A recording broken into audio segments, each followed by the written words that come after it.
Hello students, welcome to Anil sir ITI. मैं हूं Ajit sir. Anil sir के आईटीआई के ऑनलाइन प्लेटफॉर्म पर स्वागत करता हूं और उम्मीद करता हूं कि आप लोग अच्छे से प्रैक्टिस सेट का रिवीजन करते होंगे।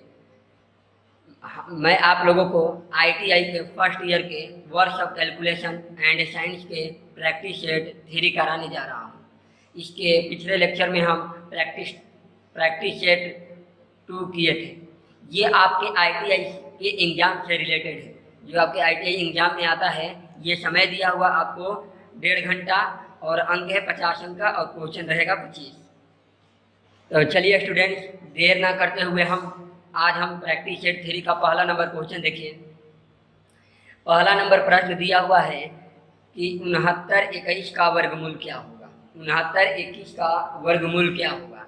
तो देखिए 69 का अगर वर्गमूल निकालना है तो आपको जल्दी निकालने के लिए क्या करेंगे। तो देखिए मैं आप लोगों को बता रहा हूँ कि 79 का वर्गमूल क्या होगा। तो हम इसको 2 भागों में डिवाइड कर देंगे। ओके, 2 भाग में डिवाइड कर देंगे। ये किस अंक के इकाई अंक में आता है। तो आपको मालूम है 1 का स्क्वायर करेंगे तो लास्ट में 1 आएगा और 9 का स्क्वायर करेंगे तो 1 आएगा, क्योंकि 9 का 81 होता है, लास्ट में 1 आता है, 1 के स्क्वायर में भी 1 आता है। और देखिए ये 79 किस स्क्वायर के बीच में है। देखेंगे किस स्क्वायर के बीच में है तो आप क्या बताएंगे। 8 का स्क्वायर 64, ओके, और 9 का स्क्वायर 81 हो जाएगा। 9 का स्क्वायर कितना होगा 81, तो यानी 8 के बीच में है। मैंने कहने का मतलब है 8 के स्क्वायर के बीच में है। तो देखिए या तो आपका आंसर 81 होगा या तो 89 होगा, यही कंफ्यूजन है। तो हम जल्दी देख लेते हैं ऑप्शन में क्या क्या है पहले। तो देखिए हम ऑप्शन में देखेंगे तो सिर्फ आपका 89 है, ठीक है। दोनों तो दिया नहीं है तो हमारा 89 आंसर हो जाएगा। ओके, 81 तो ऑप्शन में दिया नहीं है, 89 होगा तो हमारा 89 आंसर हो जाएगा। अगर दोनों दिया रहता ऑप्शन में तो हम क्या करते कि इसको बढ़ती संख्या से गुना कर देते। तो 8 9 कितना होता है 72। अब बताओ ये 72 से कम है कि ज़्यादा है। तो ये कम है, ये ज़्यादा है, तो यानी बड़ा वाला आंसर होगा। अगर ये छोटा रहता तो छोटा वाला आंसर होता।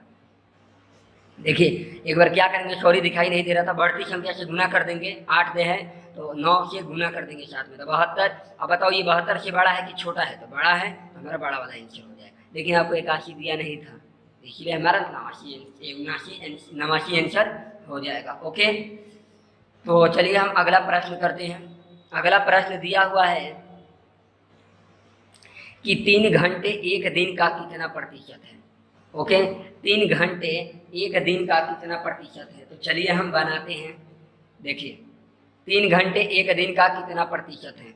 तो 3 घंटा और 1 दिन का बात कर रहा है। किसका 3 घंटा और 1 दिन। 1 दिन, ओके, 3 घंटा और 1 दिन का बात कर रहा है। तो देखो क्या क्वेश्चन में कह रहा है 1 दिन का। तो अगर याद रखना का पर से रहेगा तो इसको कहाँ रखेंगे, नीचे रखेंगे। कहाँ रखेंगे, नीचे। तो 1 दिन का बोला है तो 1 दिन में कितना घंटा होता है, 1 दिन में 24 घंटा। ओके, और 3 घंटा बाकी को ऊपर रखेंगे। जो 1 दिन का कह रहा है उसको नीचे रखेंगे, बाकी को ऊपर। तो 3 गुणे 100, तो 3 8 24 और 4 से 25, 4 से 2, तो 25/2 हो जाएगा। ओके, तो इसको बोलेंगे 12 से ही 1/2%। ओके, कुछ नहीं करना है, जिसको का कहेगा उसको नीचे रखेंगे। और 1 दिन में 24 घंटा होता है और 3 घंटा को ऊपर रख दिया। प्रतिशत में चेंज करने के लिए 100 से मल्टीप्लाई कर दिया। कैलकुलेशन सॉल्व किए तो 12.5%। ओके, तो इसका हो जाएगा ऑप्शन नंबर ए। कितना हो जाएगा 12.5%। अगला देखिए, अगला क्वेश्चन दिया हुआ है कि 24 इंच को कह रहा है कि mm में बदलिए। 24 इंच का mm में रूपांतरित कीजिए। 24 इंची को mm में बोल रहा है, 24 इंची को mm में। तो आपको मालूम है कि 1 इंची में 25.4 mm होता है। 25.4 mm होता है। तो 25 इंची में कितना होगा, तो हम गुना कर देंगे, ठीक है ना। तो 24 गुणे 25.4 से गुना कर देंगे। ओके, तो आप गुना कीजिएगा तो इसका आंसर आएगा लगभग 609.60। देखो 4 5 20 के 0 कितना हो जाएगा। तो इसका 609.60 गुना कर देना। 1 इंची में 25 में 4, 25.4, तो 25 इंची में कितना होगा, गुना कर देंगे तो 609.60 हो जाएगा। आपका ऑप्शन नंबर सी है। ओके, चलिए अगला प्रश्न दिया है, आयरन की सबसे शुद्ध अवस्था क्या है। मतलब क्वेश्चन में कह रहा है कि आयरन की सबसे शुद्ध अवस्था क्या है। तो सबसे शुद्ध अवस्था पिग आयरन होता है, ठीक है ना। पिग आयरन को सबसे मतलब हम कहते हैं इसे पिटवा लोहा भी कहा जाता है। मतलब ये बहुत पीट पीट कर इसे बनाया जाता है, इसमें कार्बन का परसेंटेज बहुत कम होता है, इसलिए इसे शुद्ध कहा जाता है। तो बी ऑप्शन कह रहा है कि यदि वस्तु की चाल आदि कर दी जाए तो गतिज ऊर्जा पर क्या प्रभाव पड़ेगा, ठीक है ना।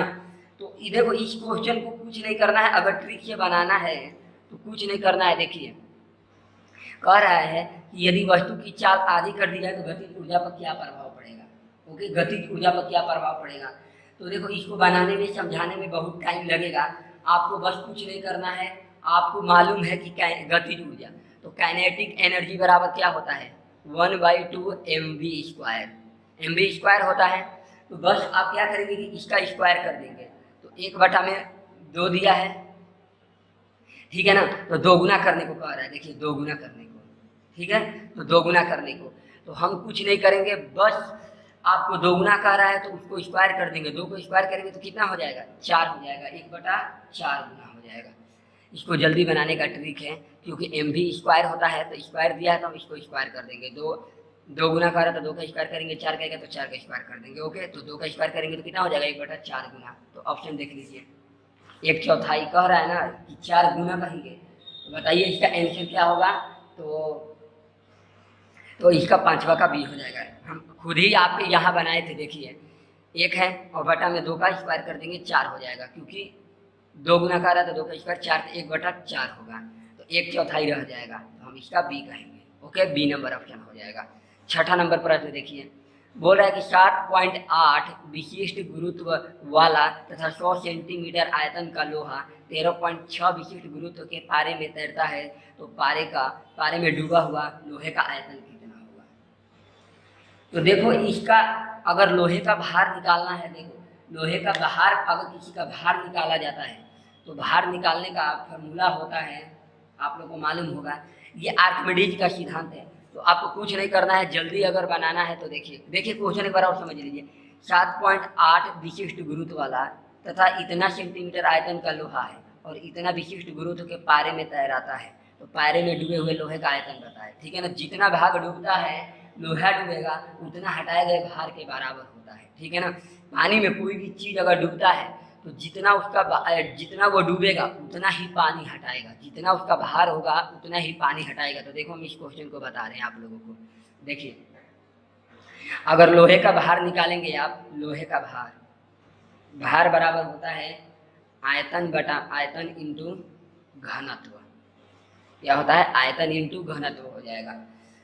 तो देखिए एक इसमें कंसेप्ट क्या है, ये आर्किमिडीज का सिद्धांत है कि कोई भी वस्तु अगर पानी में डूबती है तो जितना वो भार है उतना ही पानी को वो हटाती है, वहाँ से एक्सपेंड करती है। तो पानी में हटाया गया भार और वस्तु का भार दोनों बराबर होगा। तो देखो डूबे हुए लोहे का भार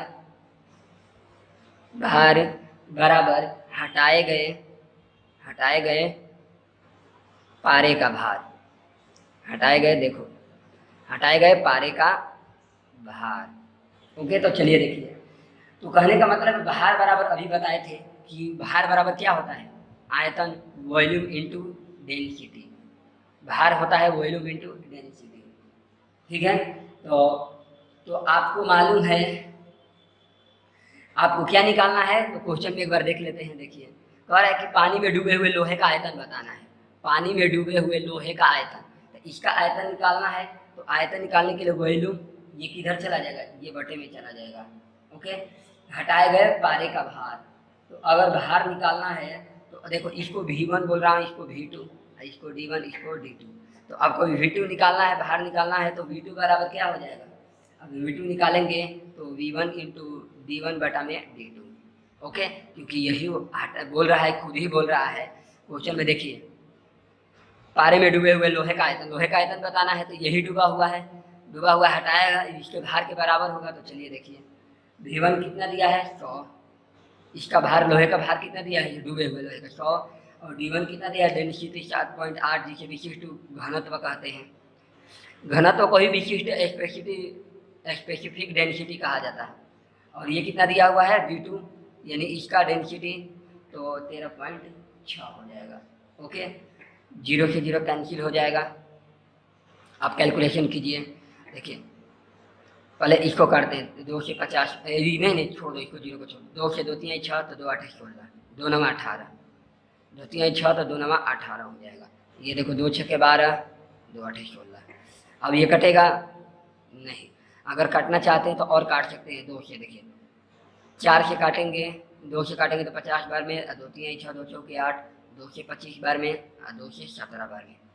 ओके, आप 25 गुणे 39 और बटे में 17, आप जब इसको भाग दीजिएगा, मैं इसका डायरेक्ट आंसर आप लोग बता दे रहा हूँ, 57.3 सेंटीमीटर क्यूब होगा। 57.3 सेंटीमीटर क्यूब होगा इसका आंसर। ठीक है, आप भाग दे दीजिएगा, फिर 57.3 सेंटीमीटर क्यूब हो जाएगा। ओके, तो देखिए 57.3 सेंटीमीटर क्यूब हो जाएगा। ओके, बस ये याद रखना है कि दोनों का भार बराबर होगा, पानी में हटाया गया भार और उसका भार, जल में डूबे हुए भार। ओके, चलिए अगला प्रश्न देखते हैं। 7 नंबर प्रश्न दिया हुआ है।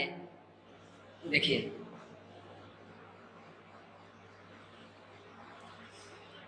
चलिए देखिए 7 नंबर प्रश्न कह रहा है, यदि लोहे का रंग इतना 1250 डिग्री सेल्सियस पर सफ़ेद हो जाता है तो केल्विन माप पर उसका समतुल्य तापमान बताइए। ये टेम्परेचर से रिलेटेड है। ओके, तो लोहे का रंग इतना डिग्री सेल्सियस पर सफ़ेद हो जाता है। ओके, तो आपको बताना है कि केल्विन माप पर उसका समतुल्य बताइए। देखिए केल्विन जो होता है वो सेल्सियस से कितने के बराबर होता है, ये हमें जानकारी रखना पड़ेगा। तो देखो मैं बता रहा हूँ आप लोग को। देखो केल्विन के माइनस 273 डिग्री और बटा में 5। ओके, सी डिग्री बटा में 5 करेंगे। ठीक है, के माइनस 273 बटे में 5 और सी बटा में 5 कर देंगे। अगर नहीं भी करेंगे तो इसको आप काट दीजिए। ठीक है ना, ये फार्मूला से निकल के आता है। तो आप डायरेक्ट याद रखिए कि अगर सेल्सियस में निकालना है मान तो केल्विन को 273 में घटा देंगे। अगर सेल्सियस निकालना है, मान लीजिए केल्विन का मान दिया हुआ है आपको, तो देखो आपको केल्विन कितना दिया है। देखो केल्विन का मान देखिए कितना दिया हुआ है, सॉरी 1250 डिग्री सेल्सियस दिया हुआ है। तो चलिए हम बनाते हैं। देखिए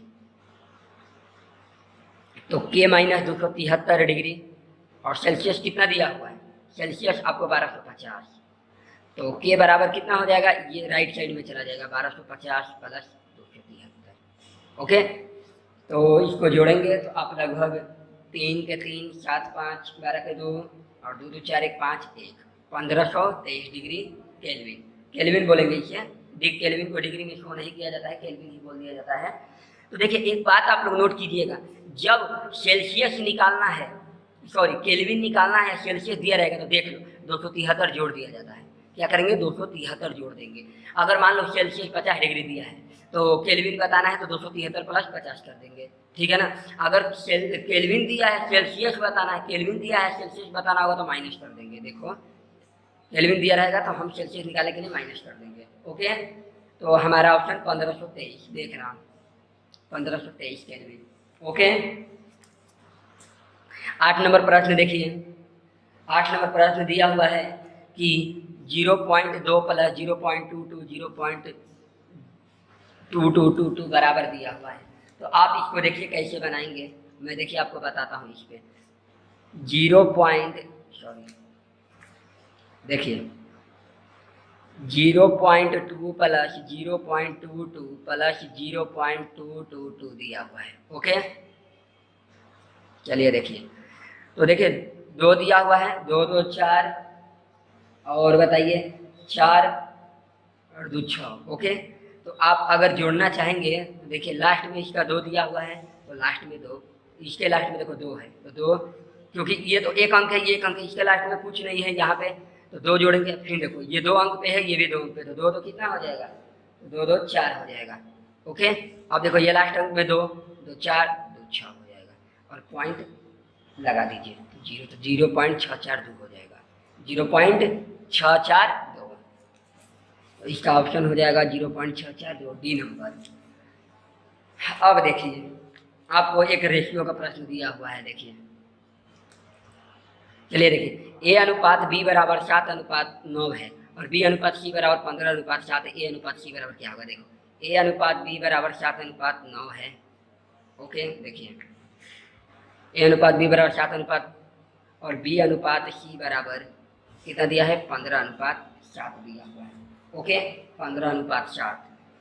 तो देखो जो तिरछा तिरछी कटता है, अगर देखो खुद ही मालूम चल रहा है कि ए और सी का मान पूछ रहे, देखो ये तिरछा तिरछी बराबर है, कट सकता है, तो जो कट रहा है काट दीजिए। 7 से 7 कट गया, 3 3 9, 3 5 15। तो ए और सी का मान बताना है, ए और सी। ओके, ए और सी का मान बताना है, तो कितना हो जाएगा, 5 एकम 5 और 3 एकम 3, तो 5:3 हो जाएगा। लिख देंगे, जो तिरछा तिरछी करता है उसे काट देंगे। तो 7 से 7 कैंसिल, 3 3 9, 3 5 15, यानी 5:3। तो देखिए 5:3 हो जाएगा। ओके, अब चलिए 10 नंबर प्रश्न देखिए। 10 नंबर प्रश्न दिया हुआ है कि एक कार की स्पीड 1 मिनट में 25 किलोमीटर प्रति घंटा से 40 किलोमीटर प्रति घंटा बढ़ती है, तो इसका त्वरण बताए। ठीक है ना, तो त्वरण बताना है। तो बताइए कि त्वरण बराबर क्या होता है, वेग परिवर्तन की दर। त्वरण बराबर क्या होता है, वेग परिवर्तन की दर। तो 1 मिनट में यह 25 किलोमीटर प्रति घंटा से 40 किलोमीटर प्रति घंटा बढ़ती है, तो इसका त्वरण बताना है। ओके, तो आइए चलिए हम बनाते हैं। देखिए ये किलोमीटर पर, देखो ये मीटर पर सेकेंड में पूछ रहा है, इसमें मीटर पर सेकेंड में, तो 1 मिनट है, तो चलिए हम इसको बनाते हैं। ओके, तो देखिए तो आप इसको कैसे बनाएंगे, तो पहले देखिए वेग परिवर्तन की दर, तो 40 में और 25 दिया हुआ है। ओके, तो ये किलोमीटर में है तो हमको मीटर में चेंज करना पड़ेगा ना। प्रारंभिक वेग कितना दिया है, तो देखो प्रारंभिक वेग, अब देखो बनाता हूँ। प्रारंभिक वेग u बराबर 25 दिया हुआ है, 25 किलोमीटर प्रति घंटा, इसी से मतलब है। ठीक है ना, तो आप क्या करेंगे, 25 है, मीटर पर सेकंड में लाना है, तो इसे मीटर पर सेकंड में कर देंगे। ओके, मीटर पर सेकंड में। और 1 घंटा है, ये 25 किलोमीटर प्रति घंटा है। कितना है, 25 किलोमीटर प्रति घंटा। तो पहले तो ये इसको चेंज कर रहा हूँ मीटर पर सेकंड में, तो मीटर पर सेकंड में चेंज करने के लिए 3600 सेकंड हो गया। 3600 सेकंड, 0 से 0 कैंसिल, 0 से 0 कैंसिल, तो कितना हो जाएगा, 250/36। ये भी मीटर पर सेकंड हो गया, यू निकल गया। अब वी अंतिम वेग भी निकाल लेते हैं। तो अंतिम वेग कितना दिया है, 40, तो इसे भी मीटर पर सेकंड में कर लेते हैं। 40 1000 में गुना कर देंगे तो मीटर में हो जाएगा किलोमीटर से, और ये 3600 सेकेंड। ओके, 2 0 से 2 0 कैंसिल, ये कितना हो जाएगा, 400/36। ओके, मीटर पर सेकेंड। पहले क्या करना है कि यू 25 किलोमीटर में दिया है, तो मीटर पर सेकंड में चेंज कर दिए। इसको मीटर में चेंज करने के लिए 1000/3600, तो 2500/36, इसको भी वैसे ही कर दिए मीटर पर सेकंड। अब मीटर पर सेकंड में हो गया। अब चलिए अपना आगे बनाते हैं। चलिए देखिए आगे, तो आगे त्वरण बराबर फॉर्मूला क्या होता है, देखिए यहाँ पे थोड़ा आप लोग देखते रहिएगा, साथ देते रहिएगा, रुक जाइए। चलिए देखिए, तो यहाँ पे मैं आप लोग को बता रहा हूँ। देखिए त्वरण बराबर ए बराबर वेग परिवर्तन की दर। तो वेग परिवर्तन की दर शुरू में इतना दिया है, तो हम क्या करेंगे, सबसे ये बड़ा है, तो 400/36 माइनस 250/36। ओके, हो जाएगा। चलिए 400/250, 400/36, 250/36 वेग परिवर्तन की दर, यानी शुरू में वेग कितना था, अब कितना हो गया, वही तो अंतर करेंगे, उसी को कहा जाता है। दर कितना दिया हुआ है, तो 1 मिनट कितना समय लिया है, तो 1 मिनट में कितना, तो 60 सेकेंड। ओके, अब देखो 36 का 36 एलसीएम हो जाएगा, तो ये एलसीएम तो होगा, ये घट जाएगा, ये खुद पलट जाएगा अंक, तो इसमें भी गुना हो जाएगा। तो ये घटाओगे तो कितना हो जाएगा, आप जब घटाइएगा तो इसको आप लिख सकते हैं। देखिए 0 के 0, 10 में से 5 गया 5, 3 में से 2 गया 1। ओके, और ये खुद पलटेगा अंक, तो ये भी बटा में आ जाएगा। तो 36 एलसीएम लेंगे तो 36 × 60 हो जाएगा। ओके, 36 × 60, 0 से 0 कैंसिल, 3 से काटेंगे तो 3 5 15, 3 दूनी के 6, तो 5/72। तो एक पॉइंट देंगे तो 0 जाएगा, पॉइंट देंगे तो 0 पॉइंट लगेगा, तो एक 0 देंगे तो नहीं जाएगा, फिर पॉइंट 0 लगाना पड़ेगा, तो 0। तो 500 कितने बार में जाएगा, तो 500 में करेंगे तो 6 7 42, यानी 6 बार में जाएगा। तो पहले ऑप्शन देख लेते हैं, 0.6 है, अगर 0.6 होगा तो हमारा आंसर हो जाएगा। देखिए तो 0.694 दिया है, ये मीटर पर सेकेंड। तो देखो 0.694, और देखिए मेरा कितना आ रहा है, देखिए एक बार देख लीजिए, 0.06, और यहाँ देखिए 0.6 दिया हुआ है, तो इसलिए मेरा सी नंबर ऑप्शन हो जाएगा। ओके, आप लोग भाग ज़्यादा देने की कोशिश ना करेंगे।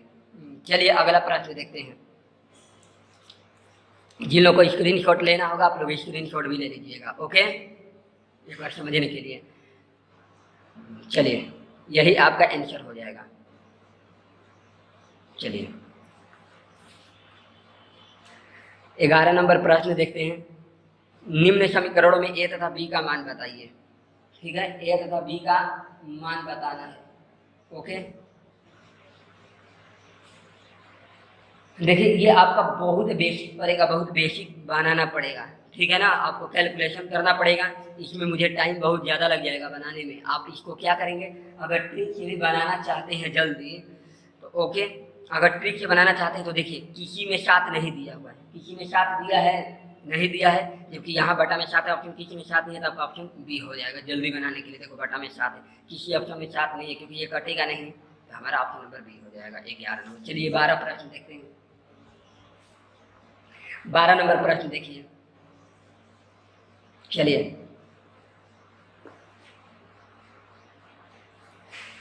देखिए 12 नंबर। यदि किसी वस्तु का द्रव्यमान 100 ग्राम है तथा विशिष्ट ऊष्मा 0.11 कैलोरी पर ग्राम डिग्री सेल्सियस है तो ऊष्मा धारिता बताए। मैंने कोई वस्तु है उसका द्रव्यमान 100 ग्राम है, उसका विशिष्ट ऊष्मा 0.11 कैलोरी पर ग्राम डिग्री सेल्सियस है, तो उसका ऊष्मा धारिता बताना है। ओके, तो चलिए देखिए यहीं पे बता देता हूँ मैं। ऊष्मा धारिता निकालने के लिए ऊष्मा धारिता देखिए यहाँ बता रहा हूँ, ऊष्मा धारिता यही निकालना है। तो ऊष्मा धारिता का फॉर्मूला होता है एम इंटू एस। एम मतलब मास, एस मतलब विशिष्ट ऊष्मा। तो 100 दिया है और एस कितना दिया है 0.11। जब गुना करेंगे इसे तो अब कितना हो जाएगा, 11 तो रहेगा ही और 2 गो 0, तो 2 गो उनके पॉइंट है तो 11 पॉइंट लगा देंगे। ओके, तो कितना हमारा आंसर हो जाएगा 11 कैलोरी पर डिग्री सेल्सियस। तो आपका ऑप्शन पर डिग्री सेल्सियस होगा क्योंकि इसमें ऊष्मा भी है, ऊष्मा डिग्री सेल्सियस में लेते हैं तो 11 कैलोरी पर डिग्री सेल्सियस। ओके, चलिए 13 नंबर प्रश्न है कि 3 सेंटीमीटर त्रिज्या वाले तांबे के गोले को पिघलाकर एक तार बनाया जाता है जिसका व्यास 0.2 सेंटीमीटर। इस तार की लंबाई बताना है। ओके, तो इस तार की लंबाई बताना है। तो देखिए मैं आपको इसको देखिए 3 सेंटीमीटर त्रिज्या वाले तांबा है, इस गोले को पिघलाना भी है, पिघलाकर तार बनाना है जिसका व्यास 0.2 सेंटीमीटर है। तो व्यास को त्रिज्या में कन्वर्ट कर देंगे तो तार की लंबाई बताना है। तो चलिए देखिए हम बताते हैं। देखिए चलिए देखिए, तो आपको मालूम है कि गोले का आयतन कितना होता है। गोले का आयतन बराबर, देखिए गोले का आयतन होता है 4/3 पाई आर क्यूब। ओके, तो 4/3 पाई आर कितना दिया है तो 3 का क्यूब करेंगे तो कितना हो जाएगा, 3 से 3 एक कैंसिल, इसमें 2 को 3 बचा है तो 3 का 9 और 9 चौके 36 पाई। ओके, 36 पाई हो जाएगा। अब देखो तार की लंबाई कितना दिया है, एच निकालेंगे क्योंकि तार की लंबाई निकालना है तो इसलिए हम इसे एच मान लेते हैं। ओके, तो देखिए तो तार की अगर लंबाई निकालना है तो आप जानते ही हैं कि तार एक गोला होता है। पूरा तार की लंबाई निकालना है तो हमको लगता है कि सिलेंड्रिकल होगा। देखो तार ऐसे होगा, तो अगर इसका लंबाई निकालना चाहेंगे तो पूरा तो इसका यानी आपको निकालना पड़ेगा पाई आर स्क्वायर एच, इसका आयतन लेना पड़ेगा सिलेंडर का आयतन। तो देखो पाई आर स्क्वायर एच होता है बराबर आयतन कितना दिया है 36, क्योंकि लंबाई पूरा निकालोगे तो ये भी तो सिलेंडर का आकार का है। सिलेंडर का आयतन कितना होता है पाई आर स्क्वायर एच, दिया कितना है आयतन निकल के आ गया 36, दोनों आपस में बराबर है। क्योंकि आयतन को पिघलाइएगा, मान लीजिए अगर आयतन गोला है पिघला कर फिर बनाइएगा उसे तार में तो भी तो दोनों का आयतन बराबर ही होगा क्योंकि वो बस आकृति चेंज हो रहा है। एक गोला को पिघला कर और एक तार बनाइएगा तो दोनों का बात बराबर ही होगा। ठीक है ना, दोनों का आयतन बराबर होगा। तो देखो पाई गुने 0.1 दिया हुआ है। ठीक है ना, देखो 0.1 कैसे आ रहा है, देखो 2 दिया है तो 2 से भाग देंगे क्योंकि व्यास त्रिज्या का आधा होता है तो हम इसको 2 से भाग दे देंगे। तो गुने एच कितना दिया है निकालना है बराबर 36 पाई, तो पाई से पाई कैंसिल। ओके, पाई से पाई कैंसिल, तो एच बराबर इसका स्क्वायर करेंगे तो कितना हो जाएगा, तो 36 बटा में इधर ट्रांसफर कर देंगे तो 0.01, इसको ऊपर भेजेंगे तो 2 को 0 ऊपर चला जाएगा, भाग देंगे तो 3600 सेंटीमीटर। कितना हो जाएगा 3600 सेंटीमीटर। Okay 3600 centimetre. देख रहा हूँ ऑप्शन दिया हुआ है, देखिए 36 मीटर दिया हुआ है। हाँ तो 3600 को मीटर में भी चेंज कर सकते हैं, 100 से भाग दे देंगे, सेंटीमीटर में आया हुआ है आंसर, देखिए सेंटीमीटर में, तो इसको मीटर में चेंज करने के लिए 100 से भाग दे दो, 36 आ जाएगा, ऑप्शन नंबर डी हो जाएगा। ओके तो चलिए अगला प्रश्न देखते हैं। 14 नंबर प्रश्न दिया हुआ है। चलिए अगला प्रश्न, यांत्रिक लाभ सदैव एक से अधिक होता है। 14 नंबर प्रश्न दिया है कि यांत्रिक लाभ जो है, यांत्रिक लाभ सदैव एक से अधिक होता है। तो आपका ऑप्शन नंबर क्या हो जाएगा, बी हो जाएगा। मतलब द्वितीय वर्ग के जो उत्तोलक होता है ना, उसमें एक से अधिक लाभ होता है, ठीक है ना। द्वितीय उत्तोलक जो होता है उसमें एक से अधिक लाभ होता है। ओके तो आपका ऑप्शन क्या हो जाएगा, बी नंबर, द्वितीय वर्ग के उत्तोलक, ठीक है ना। जैसे आपका ये प्लस प्लस होता है ना, इससे लाभ हमको अधिक मिलता है, कम नहीं मिलता है। ओके बोल रहा है कि पदार्थों का वह स्वाभाविक गुण जो विद्युत धारा प्रवाह में सुगतम प्रदान करता है, सुगतम प्रदान करता है, ठीक है ना। पदार्थों का वह स्वाभाविक गुण जो विद्युत धारा प्रवाह में सुगमता प्रदान करता है कहलाता है। आप बताइए, आप लोग 15 का क्या हो जाएगा, देखिए चालकता, प्रतिरोध, चालकता होगा इसका आंसर, क्या होगा, चालकता होगा। ओके क्योंकि स्वाभाविक गुण जो विद्युत धारा प्रवाह में सुगमता प्रदान करता है तो चालकता होगा। अब देखिए 3 sin स्क्वायर 30 डिग्री, तो इसका मान पुटअप करना है, अगर मान याद होगा तो बनेगा, नहीं याद होगा तो नहीं बनेगा। देखिए मैं बता रहा हूँ आप लोगों को, ठीक है। देखिए तो 3 sin स्क्वायर 30 डिग्री, तो चलिए मैं देखिए आपको यहाँ पे बता रहा हूँ। चलिए देखिए 3 sin स्क्वायर 30 डिग्री, तो 30 डिग्री का मान कितना होगा, स्क्वायर में लगा है तो 1/2 होता है, तो 1/4 कर देंगे इसे, और प्लस 4 गुने बोल रहा है कि 4 cos स्क्वायर 45 डिग्री, तो cos स्क्वायर 45 का मान कितना होता है, cos स्क्वायर 45 का मान आप लोग को 1/√2 होता है, तो 1/√2 को स्क्वायर करेंगे तो कितना हो जाएगा, 2 हो जाएगा। फिर 2 tan 45 डिग्री, 45 डिग्री का मान कितना होता है, 1 होता है, तो 2 एकम 2 हो जाएगा। अब चलिए 3 एकम 3, 3/4, 4 एकम 4, ये कटेगा तो कितना हो जाएगा, 2 और -2। ओके तो 2 - 2 कट जाएगा तो कितना आ जाएगा आंसर, 3/4। ओके 3/4 हो जाएगा। ओके तो इसका ऑप्शन नंबर ए हो जाएगा, 16 का ऑप्शन नंबर ए। 17 नंबर प्रश्न दिया हुआ है कि एक समचतुर्भुज के दोनों विकर्णों का माप क्रमशः इतना और इतना सेंटीमीटर, तो इसका क्षेत्रफल बताएं। बहुत इजी क्वेश्चन है, चलिए आप लोग भी बनाने की कोशिश कीजिएगा। देखिए देखिए अगर क्षेत्रफल निकालना चाहते हैं, विकर्ण दिया होता है तो विकर्ण 1 का क्षेत्र गुने 1/2 गुने पहला विकर्ण गुने दूसरा विकर्ण होता है, तो 20 गुने 26, तो 2 से कितने बार में, 10 बार में, कितना हो जाएगा इसका आंसर, तो बस 260 सेंटीमीटर स्क्वायर। ओके कुछ नहीं करेंगे, पहला विकर्ण गुने दूसरा विकर्ण, तो 260 सेंटीमीटर, तो आपका आंसर 260 हो जाएगा। ओके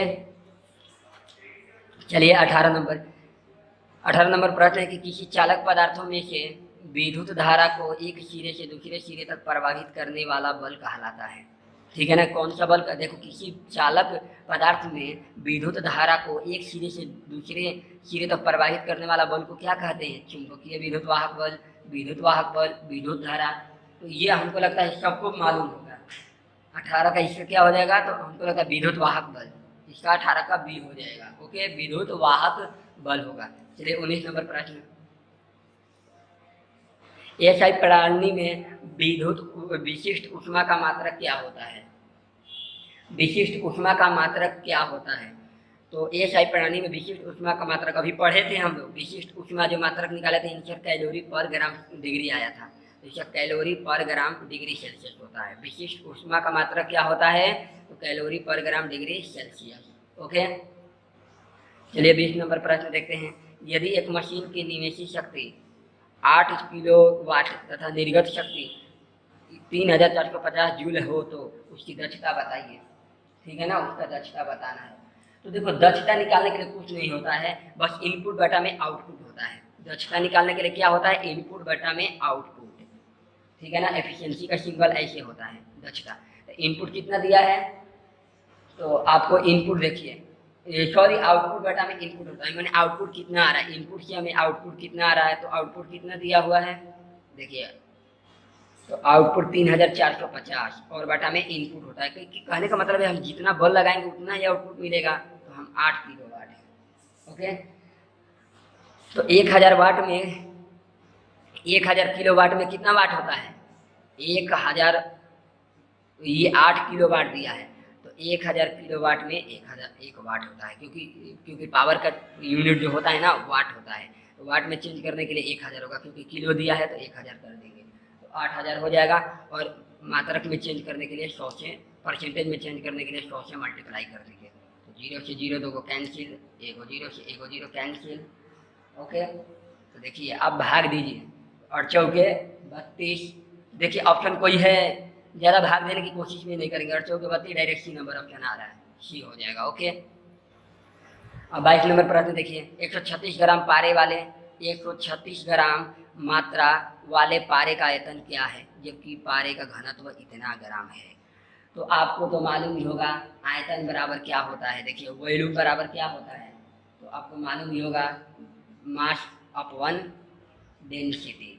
तो मास कितना दिया हुआ है 136, और घनत्व कितना दिया हुआ है, तो 13.6, पॉइंट ऊपर ले जाएंगे तो 0 तक कट जाएगा, तो यानी 10, तो 10 सेंटीमीटर में है तो क्यूब होगा 10 सेंटीमीटर क्यूब। ओके, आयतन बराबर मास बटा में डेंसिटी होता है, आयतन बराबर मास बटा में डेंसिटी मैंने मान रख दिया, आंसर आ गया। ओके, चलिए अगला प्रश्न देखते हैं, यदि 2 जूल कार्य 2 सेकंड में किया जाए, यदि 2 जूल कार्य 2 सेकंड में किया जाए तो सामर्थ्य क्या होगा। तो सामर्थ्य बराबर देखिए, सामर्थ्य बराबर क्या होता है, ठीक है ना, यहाँ देखिए सामर्थ्य बराबर, तो सामर्थ्य मतलब समझिए कि उसका पावर ही पूछ रहा है, पावर पूछ रहा है, शक्ति पूछ रहा है, तो पावर बराबर क्या होता है, वर्क अपॉन टाइम। मतलब कहने का मतलब है कि किसी भी काम को करने के लिए कितना समय लेते हैं उसे ही तो शक्ति कहा जाता है। तो देखिए वर्क कितना दिया है, 2 जूल कार्य कर रहा है, समय कितना ले रहा है, तो 2 करेंगे तो 1 आ जाएगा आंसर, 1 वाट, क्योंकि शक्ति का यूनिट कितना क्या होता है, वाट होता है।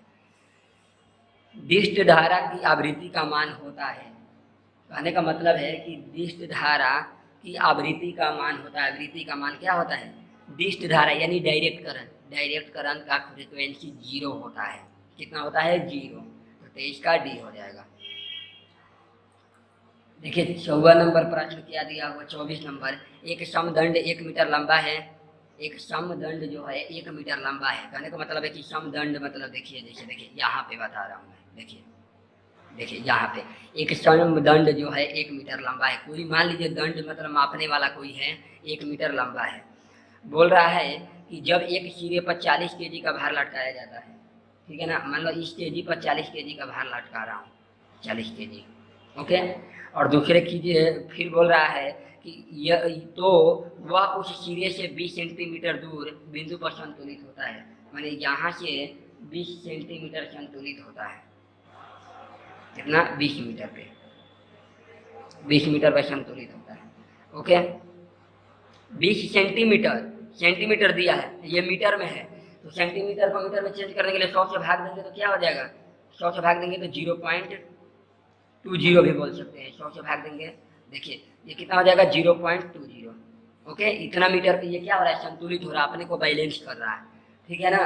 तो फिर आगे देखिए कह रहा है, तो बताइए कि संतुलित होता है तो दंड का भार बताइए, वो भी परसेंट अपने आप में 100 होता है, तो जब यहाँ 1 मीटर है, यहाँ सॉरी यहाँ से यहाँ 1 मीटर, ये यहाँ से यहाँ 2.0 हो गया, तो बाकी घटा देंगे तो कितना हो जाएगा, तो 0.80 हो जाएगा। ओके, दोनों को जोड़ेंगे तो 1 मीटर हो जाएगा। तो आपसे पूछ रहा है कि बताइए कि क्वेश्चन में कि दंड का भार बताइए, यहीं पे इसका भार होगा, ठीक है ना, यहीं पे इसका फलक्रम होगा, ठीक है ना, दंड का भार यही फलक्रम, तो चलिए दंड का भार निकालते हैं क्या होगा, ठीक है।